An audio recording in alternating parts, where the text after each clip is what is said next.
سیاسی میدان کی ہر بڑی خبر سے آگاہ رہنے کے لیے ہمارے چینل آزاد سیاست کو سبسکرائب کریں اور بیل آئیکن کو پریس کریں۔ پاکستان میں 90 کی دہائی کے آغاز کی اگر بات کی جائے تو اسی وقت میاں نواز شریف صاحب جو کہ اس وقت آئی جے آئی کے پلیٹ فارم سے آئے اور ساتھ اس وقت کی اسٹیبلشمنٹ نے بھی ان کو سپورٹ کیا، اور بے نظیر صاحبہ تب تک واپس آ چکی تھیں، اور ساتھ پریزمپشن یہ تھی کہ چونکہ ایک مارشل لاء کی رجیم ضیاء الحق کی ختم ہوتی ہے اور اس کے بعد بے نظیر آ کر بہت سی ایسی چیزوں کو ڈیمیج کر سکتی ہیں جو کہ اس سارے مارشل لاء کے دور میں اٹین کی گئی تھیں، تو اسی لیے اب اس کے اگینسٹ میاں نواز شریف صاحب سوٹیبل ہو گئے۔ لیکن 90s کی دہائی کو میوزیکل چیئر کی ڈیکیڈ بھی کہا جاتا ہے۔ اس کی وجہ یہ ہے کہ پہلے روز سے کبھی نواز شریف کبھی بے نظیر، کبھی نواز شریف کبھی بے نظیر، یہی ہوتا ہوا دیکھا عوام نے، اور ساتھ یہ کہ کسی کا ٹرم بھی پورا نہیں ہوا اس دور میں۔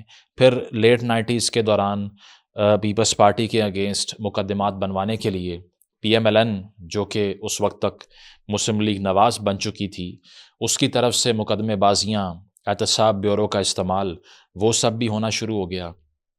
اس کے بعد میاں نواز شریف صاحب جو یہ سب یعنی کہ نیب کے ریسورسز، اس کے علاوہ اس وقت کا 1 پیج استعمال کر رہے تھے، ان کے خلاف مارشل لاء لگا۔ مشرف صاحب کے دور میں ان کا تختہ الٹا گیا، ان کو جلا وطنی کا سامنا کرنا پڑا۔ مسلم لیگ نواز کے جو لیڈران یہاں پر رہ گئے ان کو عقوبت خانوں میں بند کر دیا گیا، ٹارچر کیا گیا۔ آپ لوگوں نے کچھ عرصہ پہلے سعد رفیق صاحب کی وہ پوڈ کاسٹ سنی ہوگی جس میں وہ بول رہے تھے کہ کس طرح سے کون کون سے سیاسی لیڈران جو ہیں وہ ٹارچر ہوئے جیلوں کے اندر۔ تو یہ وہ وقت تھا جب مسلم لیگ نواز کی طرف سے یہ اکنالج کیا گیا کہ ہم ہسٹری کی غلط سائڈ پر کھڑے ہیں۔ یہ وہ وقت تھا جب انہوں نے یہ اکنالج کیا کہ جس طرح سے ہم نے پیپلز پارٹی کو ڈیمیج کرنے کی کوشش کی ہے، کل کو وہی ہتھ کنڈے ہمارے خلاف استعمال ہو گئے۔ تو اس کے بعد جو لیسن ان دونوں پارٹیز نے لینا تھا، جو پیپلز پارٹی نے لیسن سیکھنا تھا، جو مسلم لیگ نواز نے سبق سیکھنا تھا، وہ یہی تھا کہ ایک دوسرے کے خلاف انتقامی سیاست نہیں کرنی۔ اور یہ کسی حد تک آپ کو ہوتا ہوا دکھائی دیا جب مشرف صاحب کا مارشل لاء ختم ہوتا ہے، ایمرجنسی ختم ہوتی ہے، اور اس کے بعد بے نظیر صاحبہ واپس آتی ہیں۔ انفارچونیٹلی ان کی اسیسینیشن ہوتی ہے، جہاں پر افسوس کرنے کے لیے بڑے قومی لیڈر عمران خان صاحب گئے بھی نہیں، اور کارساز کے بارے میں انہوں نے یہ کہا کہ Benazir only has herself to blame. آج بھی آپ کو یہ ہیڈ لائن ملے گی کہ کارساز میں 100 سے زیادہ لوگ جو گھر افیکٹ ہوئے، اتنی جانیں گئیں، اس میں بے نظیر کا اپنا قصور ہے۔ اس کی وجہ آپ کو کس نے کہا تھا کہ یہ سارا کچھ کریں، سڑکوں پہ آئیں؟ صحیح ہے، یہ اسی طرح ہے کہ جس طرح آپ اگر یہ کلیم کر رہے ہیں کہ 26 نومبر کو بہت بڑا ایک میسیکر وہاں پہ ہوا جس پر اے آئی جنریٹڈ ویڈیوز اور تصویریں ٹویٹ کی گئیں، تو اس پر کوئی اور پارٹی کا لیڈر اٹھ کر یہ بول دے کہ عمران خان اونلی ہیز ہم سیلف ٹو بلیم، تو پھر آپ کیا اشر کریں گے اس کا سوشل میڈیا کے اوپر؟ تو کرکس یہ تھا اس سارے آرگیومنٹ کو بلڈ کرنے کا کہ جو لیسن اور ایولوشن جو ارتقائی مراحل سے ان پارٹیوں نے گزرنا تھا، میں نہیں کہہ رہا گزر گئیں یا بالکل جمہوری ہو گئیں، بالکل نہیں ہوئی، لیکن گزرنا تھا، وہ کیوں نہیں ہوئی کہ ایک ڈنٹ جو پڑا وہ تیسری قوت تھی۔ ظہیر الاسلام صاحب کا وہ خطاب تو آپ نے سنا ہوگا جس میں وہ کہہ رہے تھے کہ ہاں ہم نے راستہ دیا پاکستان تحریک انصاف کو کہ آپ آئیں اور آپ ملک کے لیے بہتر ہو سکتے ہیں۔ اس کے علاوہ نسل در نسل پاشا صاحب سے آغاز کر کے اس سے آگے چل کے آپ دیکھ لیجئے ان کی اڈاپشن ہوئی۔ اسی لیے ریسنٹلی جب 26 نومبر کی تحقیقات کی بات ہو رہی تھی تو بڑا ایک اچھا punch line P M L N کی طرف سے بھی آئی، اور وہ یہ تھی کہ کیوں نہ پھر جو آپ کے دھرنے تھے وہاں سے شروع کریں انویسٹیگیٹ کروانا کہ وہ کون کروا رہا تھا۔ تو اس طرح سے تیسری قوت جو ہے وہ جب ایمرج کرتی ہے تو پھر کیا ہوتا ہے کہ پھر صرف اور صرف معاشرے میں ایک انتقامی رویہ اس کی بنیاد ڈلتی ہے۔ 2017 میں نواز شریف صاحب فارغ ہوتے ہیں، 18 کے بعد تو یہ فیصلہ ہوتا ہے کہ ساری اپوزیشن جیل میں رکھ کے میں اکیلا گلیوں میں پھر کے راج کروں گا۔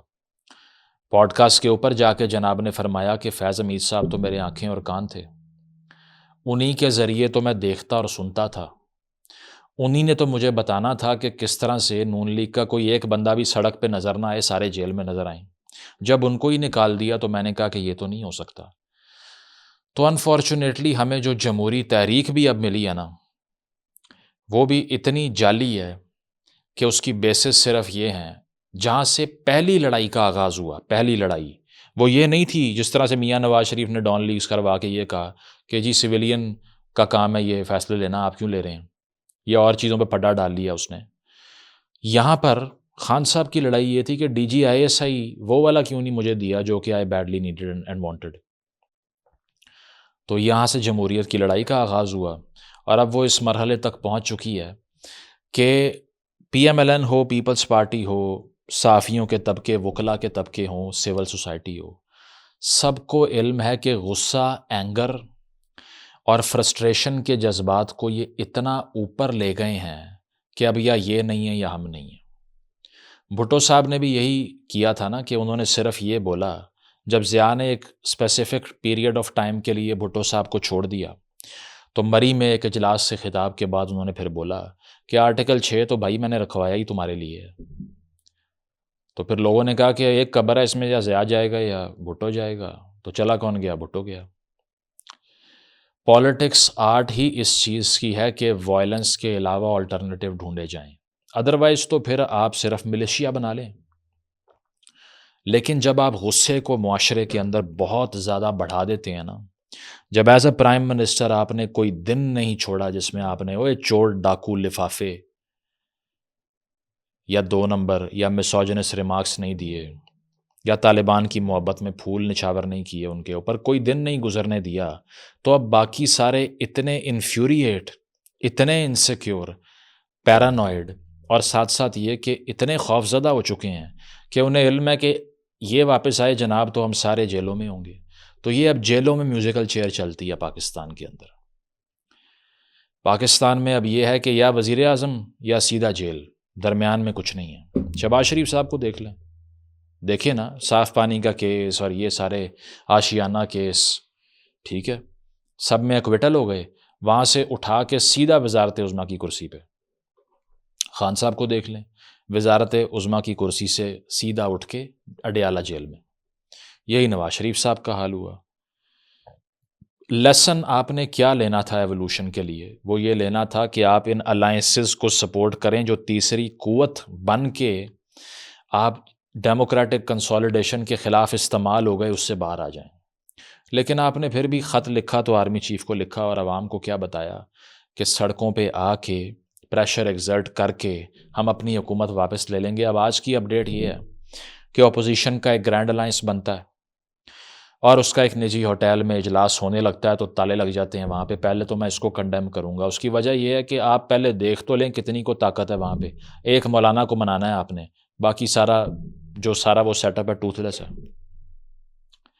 کوئی جان نہیں ہے، کوئی بیک بون نہیں ہے، ایون پارلیمنٹیرینز نہیں ہیں. نئی نئی پارٹیاں جو بنی ہیں وہ آ کے بیٹھے ہوئے ہیں، اس سے بھی انسیکیور ہو گئے. ماشاءاللہ آپٹکس بہت اچھے ہیں نا پی ایم ایل این کے، بہت اچھے مشورہ دینے والے ہیں ان کے ہمیشہ سے. یہ جو ابھی اشتہار لگے ہیں ریسنٹلی اخباروں میں، اس پہ بھی آپ دیکھ لیجئے کتنی نیگیٹو پریس مل رہی ہے، کیونکہ 90s کی دہائی میں پھنسے ہوئے ہیں اسی طرح سے. نہیں پتہ کہ اے آئی کا دور ہے، نہیں پتہ کہ ٹویٹر کے اوپر، سوشل میڈیا کے اوپر پروپیگیشن کیسی کرنی ہے اپنے آئیڈیاز کے. تو ان کی جو نالائکی ہے وہ اپنی جگہ پر. ایک تو اجلاس ہونے نہیں دیا، بعد میں ہوا تو ہم نے بڑے بڑے جمہوری لیکچر سنے، ٹھیک ہے، تحریک انصاف کے لوگوں نے اور لوگوں نے کہا کہ آئین کی بالادستی کے لیے یہاں پر کھڑے ہوئے ہیں. اس آئین کی بالادستی کے لیے جب ووٹ لینے کے لیے کانسٹیٹیوشن کہتا ہے کہ جب ووٹ ان پلیس ہے، یعنی کہ vote of no confidence in place ہے، اسمبلی ڈیزالو نہیں ہوگی. سپریم کورٹ کے آرڈر کے بعد اسمبلی ڈیزالو کر دی آپ نے، اور پھر عوام کو کیا بتایا؟ میں نے سرپرائز دیا، اور پھر بھی فالوور ناچتے رہے اور ڈانس کرتے رہے کہ کمال کر دیا آپ نے، what a surprise that you have destroyed the constitution. اس کانسٹیٹیوشن کی عظمت کی بات کرنے کے لیے اکٹھے ہو رہے ہیں جس کے لیے 40 آرڈیننس پاس کیے ایوان صدر سے اس دور میں عارف الوی صاحب کے انڈر، جس میں اسٹیٹ بینک آف پاکستان کو آٹونومس کرنے کا بل تھا، جس میں ملٹیپل آپ کو یہ آرڈیننسز اس طرح کے بلز دکھائی دیں گے جس کا کوئی تعلق ہی نہیں لیجسلیٹو پروسیس سے. اور اس کے ساتھ ساتھ ہائبرڈائزیشن کو روتے ہوئے وہ لوگ دکھائی دے رہے ہیں جنہوں نے اعجاز شاہ کو وزیر داخلہ لگایا، حفیظ شیخ کو وزیر خزانہ لگایا، شیخ رشید کو وزیر داخلہ لگایا، ٹھیک ہے.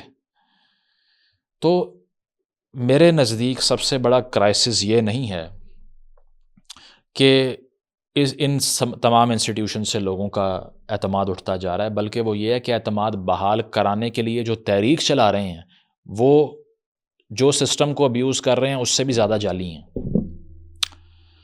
میں تو اکثر کہتا ہوں کہ 8 فروری کو 2 چوائسز تھیں عوام کے پاس، ایک یہ کہ اسٹیبلشمنٹ کی سپورٹڈ پارٹیز کو ووٹ دے دیں، دوسری یہ کہ طالبان کے سب سے بڑے حامی کو ووٹ دے دیں۔ کس کو ووٹ دیا آپ کے سامنے؟ تو یہ چیز ہے کہ کیا ہی اچھا ہوتا کہ عمران خان صاحب جیل سے ایک عدد خط لکھتے صرف اپنی ساری انا کو دریا برد کر کے کہ میاں نواز شریف صاحب آئی ایم ایڈریسنگ یو، ہم نے آپ کے ساتھ زیادتی کر لی، آپ نے ہمارے ساتھ کر لی، ٹھیک ہے، اس کے ساتھ ساتھ یہ کہ ہم نے یہ انشور کیا کہ آپ جیل میں رہیں، آپ یہ انشور کر رہے ہیں کہ ہم جیل میں رہیں، تو کیوں نہ اب بیٹھ کے یہ انشور کریں کہ وہ سپیس جو ہم سب سے ہی چھین لی گئی ہے ذرا اس کی واپسی کی کوئی بات ہو جائے، یا ذرا 18ویں ترمیم کی ٹرو سینس میں اس کی مٹیریلائزیشن ہو جائے، یا ملک میں ریڈیکلائزیشن کا، ٹیررزم کا جو افریت کھا رہا ہے ملک کو، اس کو ڈیل کر لیں۔ کیا وجہ ہے کہ یہاں چیمپئنز ٹرافی کروانے کے لیے، کرکٹ کروانے کے لیے، باقی سارے انیشیٹو لینے کے لیے اتنا بڑا ریسورس لگتا ہے؟ وہ یہ ہے کہ there is a sense of fear. Terrorism سے بڑا پاکستان کو کوئی چیلنج نہیں ہے اس پوائنٹ کے اوپر، پچھلے 20 سال میں نہیں ہے۔ یہ اکانومی، یہ ٹورزم، یہ پالیٹکس، یہ سب سیکنڈری ہو جائے گا اس کے سامنے۔ اس کی وجہ یہ ہے کہ جب تک آپ کا امیج ریپیئر نہیں ہوگا، انویسٹمنٹ باہر سے لوگ کرنے نہیں آئیں گے، فری کمیوٹ نہیں ہو سکے گا، نو گو ایریاز ختم نہیں ہوں گے، سب سے بڑی بات پرسیپشن آف فیئر ختم نہیں ہوگا، you can't go any where, کچھ نہیں کر سکتے۔ تو اس ٹیررزم کی پروموشن کے لیے بھی یہ لوگ ایک پیج پہ نہیں آ سکتے، آتے ہیں تو صرف تنخواہیں بڑھانے کے لیے بس۔ صرف ریسنٹلی پنجاب اسمبلی میں، قومی اسمبلی میں، یہ تینوں پارٹیاں آپ کو ایک پیج پہ تب آتی ہوئی دکھائی دیں گی جب ایم پی ایز اور ایم این ایز کی تنخواہیں بڑھانے کی بات آئی، اس کے علاوہ نہیں آئیں گی کبھی۔ No national interest, none of them is behaving like a statesman at this point. حالانکہ آپ کو یہ سوچنا ہے کہ بھائی 2.5 کروڑ بچہ اسکولوں سے باہر ہے، انوائرمنٹ کی کیٹاسٹرفیز یہاں پر ہیں، ریکارڈ ٹیمپریچرز ریکارڈ ہو رہے ہیں، اربن فلڈنگ ہو رہی ہے، اسماگ جان نہیں چھوڑ رہی شہریوں کی، لٹریسی کے مسئلے ہیں خواتین کے لیے، ٹیررزم ناردرن بارڈر سے آ رہا ہے، طالبان کی ریسرجنس ہو رہی ہے، اس کے علاوہ بی ایل اے کی طرح کے حملے آئے روز انوسنٹ پنجابی سٹیزنس کے ساتھ ہو رہے ہیں، بلوچستان کے اندر جو مسائل ہیں ٹیررزم کے، اس سب کو ڈیل کیسے کرنا ہے؟ کوئی کنسنسس بناؤ، کوئی بیٹھ کے عوام کے لیے بھی کوئی بات سوچ لو، لیکن صرف انٹرسٹ ڈریون پالیٹکس۔ یہ سارے جو نیلسن منڈیلا 1 2 3 4 5 آج نظر آئے نا آپ کو اپوزیشن الائنس میں، کل ان کو اقتدار میں واپس لے آئیں، they will forget everything. Same goes for P M L N, vote کو عزت دو کدھر گیا؟ ڈھونڈ کے دکھائیں ہمیں۔ تو یہ چیز ہے کہ ہمیں اس بات کا ادراک کرنا ہوگا کہ یہ سیاستدان اگر اسی طرح معاشرے میں غصے کو بڑھاتے رہے تو ایک دوسرے کو کاٹ کے کھاتے رہیں گے، اور ہمیں دیکھنا پڑے گا یہ بیٹھ کے، اور اس میں ہم اور آپ کے بچے ایندھن بن جائیں گے ان چیزوں کا، ان موومنٹس کا، ان احتجاجوں کا، ان تحریکوں کا۔ یہ ڈی چوک بند کر دو، یہ بند کر دو، موٹر وے بلاک کر دو، باہر آ جاؤ، چھاپے مارو ایک دوسرے کے گھروں میں۔ ہم تو پچھلے 2017 کے بعد سے یہی تماشا دیکھ رہے ہیں، جو طاقت میں آیا کسی کو نہیں چھوڑے گا۔ کون لایا اس نیچ پر؟ میں سمجھتا ہوں سب سے بڑا ذمہ دار عمران خان ہے۔ اس ریونج کی جو پالیٹکس ہے نا اس کی وجہ ہے کہ اس نے سارا پولیٹیکل کیپٹل اپنا بنایا ہی اس ایشو کے اوپر کہ باقی سب ڈاکو ہیں۔ He has to accept that I have to talk to political forces now. جتنی دیر لگائیں گے عمران خان صاحب یہ جاننے میں کہ ہمیں سیاستدانوں کے ساتھ ہی بات کرنی ہے، اتنا ہی اپنا نقصان ہوگا، معاشرے میں بھی ہوگا۔ پھر اس کے بعد میں آپ کیا کلیم، ہائی مورل گراؤنڈ کیا ہوگا پی ایم ایل این کا، باقی پارٹیوں کا جو بچا ہے؟ وہ یہی ہے نا کہ یہ اسٹیبلشمنٹ سے بات کرتے ہیں، یہ بیک ڈور چینل کی بات کرتے ہیں، یہ خط لکھتے ہیں۔ ختم کریں اس کو پھر۔ تو بات صرف یہ ہے کہ پولیٹیکل ایوولوشن کے لیے یہ بہت ضروری ہے کہ وہ چارٹر آف ڈیموکریسی جس کو آپ نے مکہ بول دیا، اب اسی کا حصہ بن جائیں۔ بہت ہو گیا، بہت مار کھا لی آپ نے بھی، باقیوں نے بھی کھا لی، بہت سپیس چلی گئی آپ کی، باقیوں کی بھی چلی گئی، بہت انسٹیٹیوشنز آپ نے گیو اپ کر دیے، باقیوں نے بھی کر دیے۔ اب کم از کم لیسن لے لیں. اور سب سے بڑی چیز یہ ہے کہ وہ کہتے ہیں نا کہ اگر پورا کیک ہی آپ کھا گئے، پائے ان دا کیک کی بجائے پورا کیک ہی کھا گئے، تو پھر اس کے بعد میں سیاست کس کے اوپر کرو گے؟ تو اب یہ ہائی ٹائم ہے اکنالج کرنے کے لیے کہ اتنے سنگین مسائل ہیں نا، ادھر اوور پاپولیشن کے، ریسورس ڈپلیشن کے، گراؤنڈ واٹر ڈپلیشن کے، پانی پینے کا اگلے 15 سال میں کہاں سے آئے گا، بیٹھ کے بات نہیں کر رہے. انوائرمنٹ کا کیا کرنا ہے، بیٹھ کے بات نہیں کر رہے. ٹیررزم کو کرٹیل کرنے کے لیے جو آپ نے اے پی ایس کے ہولناک واقعے کے بعد نیشنل ایکشن پلان بنایا، اس کی امپلیمنٹیشن کا کیا کرنا ہے، بات نہیں کر رہے. ایجوکیشن کا کیا کرنا ہے، ٹیکنالوجیکل سیکٹر کا کیا کرنا ہے، نہیں بات کر رہے. صرف اس پہ وزیر اعظم میں ہوں گا، میں ہوں گا، میں ہوں گا، میں ہوں گا. اگر اب بھی آپ بیدار نہیں ہوتے نا، تو یہ جس کھیت کے اوپر کھڑے ہو کے آپ یہ ہل چلا رہے ہیں نا، اس کی اونرشپ نکل جائے گی آپ کے ہاتھ سے. سو اٹس ہائی ٹائم کہ پاکستان کے عوام بھی ان لوگوں کو کمپیل کریں کہ تمہارا غصہ، تمہارا انتقام، اس کا ہم نے ایندھن نہیں بننا. آپس میں بیٹھ کے انسانوں کی طرح بات کرو اگر سویلائزڈ ہو تو، ادروائز ہتھیار اٹھا لو. پھر کام صرف آپ کا یہ تھا کہ ٹیبل پر بیٹھ کے وہ فیصلے کرتے جو کہ جنگ کے میدان میں نہیں ہوتے، اور آپ نے جنگ نافذ کر دی. ایک طرف آپ ملک اور قوم کے بچوں کے گلے کاٹنے والوں کو واپس لانے کی باتیں کرنا شروع ہو گئے. اب اس پروجیکٹ کو چھوڑیے، اکنالج کیجیے اپنی غلطیوں کو، انا کو سائڈ پہ کیجیے، اور بیٹھ کے جو ایشوز کی سیاست ہے وہ کر لیں، ادروائز بہت دیر ہو جائے گی. Thank you.